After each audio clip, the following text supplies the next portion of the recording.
My favorite feature of the SkillMill platform by far is the command center. I cannot stress the importance of that command center for me. I need to be able to sit down with a technician, set goals with them and figure out where they want to go, and then assign the training to them and say, you need to have this training done by this date.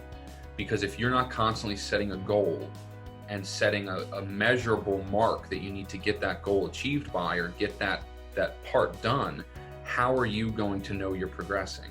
If I assign a technician 3, 5, 10 training classes in Interplay, but no due date, we're all busy. We get caught up in things. There's no way that you can constantly follow up and make sure someone's doing it.